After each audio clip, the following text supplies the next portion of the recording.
I found these Kingsford flavor boosters on a couple of forums and people had a lot of questions about them, and unfortunately I wasn't able to find a single review online, and I wasn't able to find them in the store either. The nearest store that had them was 20 miles away, and even the employees couldn't figure out where they were on the shelf. It's because they never took them off the pallet, they were still up in the air, and now that I have them, I can test them out and share the results with you. The flavor boosters are designed to work with your favorite charcoal, a lot like you'd use wood chips. You just put a few on top and then they add a little bit more flavor to the cook. Now, a question that a lot of people had is, what's in them? And that's perfectly understandable. They say that there is 100% real spices in them with a little bit of wood added. So the basil, sage, thyme ones have oak, whereas the garlic, onion, paprika say that they've got hickory. So it just depends on the flavor profile that you're looking for.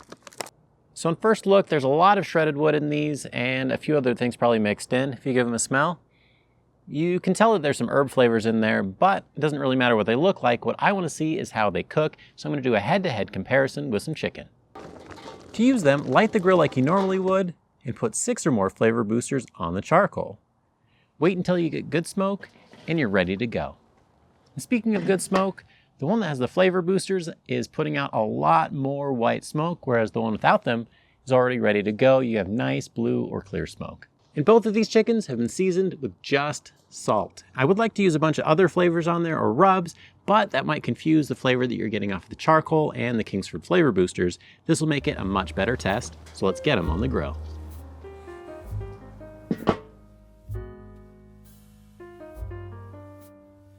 One of the things that surprised me about the cook is you could absolutely smell the real wood smoke as well as the herbs all around the yard. It made everything smell absolutely amazing. But the real question, was that enough to get into the flavor of the meat as well? So for the taste test, I had 3 different people test it. Me, who knew the test and which one was which. I also had someone who knew what test we were doing but didn't know which one was which, and someone who had no idea what was going on whatsoever. And all 3 testers were able to identify the flavor boosters by the wood smoke alone. You could tell by the color as well, it was much darker than the one that only had charcoal. And that color actually went a little bit deeper. You had a little bit of a smoke ring going into the chicken breast as well. Then when I asked, what about the herbs? Can you taste the basil? Can you taste the thyme? And nobody could.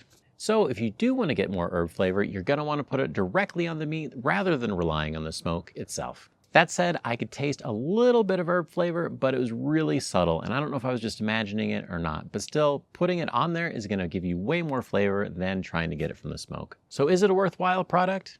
It absolutely gave more wood smoke flavor, which is huge. And there's a lot of different ways of doing that, from wood chunks to chips, and this is yet another option. It also made the yard smell really good, and I think it's something that didn't cook quite as long or had a little bit lighter flavor of its own. It might have given just a little bit more of that flavor inside of the meat. I want to have you guys try it out and let me know what you think.